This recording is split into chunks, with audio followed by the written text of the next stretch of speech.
Ambrose Bierce, John Mortonson's funeral. John Mortonson was dead. His lines in the tragedy Man had all been spoken, and he had left the stage. The body rested in a fine mahogany coffin, fitted with a plate of glass. All arrangements for the funeral had been so well attended to that had the deceased known, he would doubtless have approved. The face, as it showed under the glass, was not disagreeable to look upon. It bore a faint smile, and as the death had been painless, had not been distorted beyond the repairing power of the undertaker. At 2 o'clock of the afternoon, the friends were to assemble to pay their last tribute of respect to one who had no further need of friends and respect.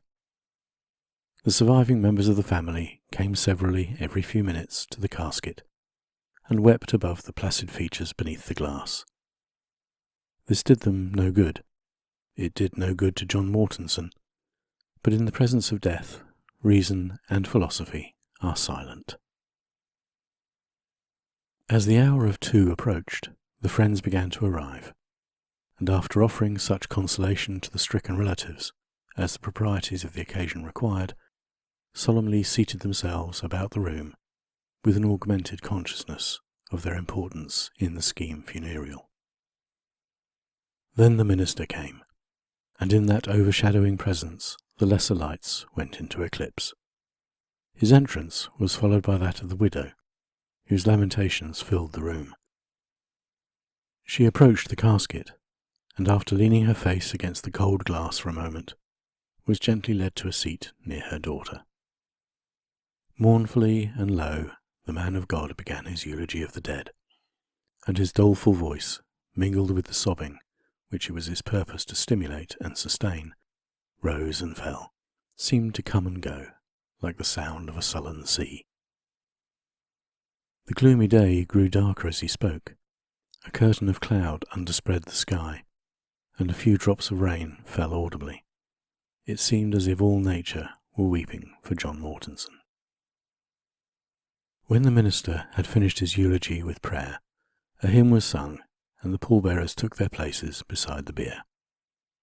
As the last notes of the hymn died away, the widow ran to the coffin, cast herself upon it, and sobbed hysterically. Gradually, however, she yielded to dissuasion, becoming more composed, and as the minister was in the act of leading her away, her eyes sought the face of the dead beneath the glass. She threw up her arms, and with a shriek, fell backward insensible. The mourners sprang forward to the coffin. The friends followed, and as the clock on the mantel solemnly struck 3, all were staring down upon the face of John Mortonson, deceased. They turned away, sick and faint.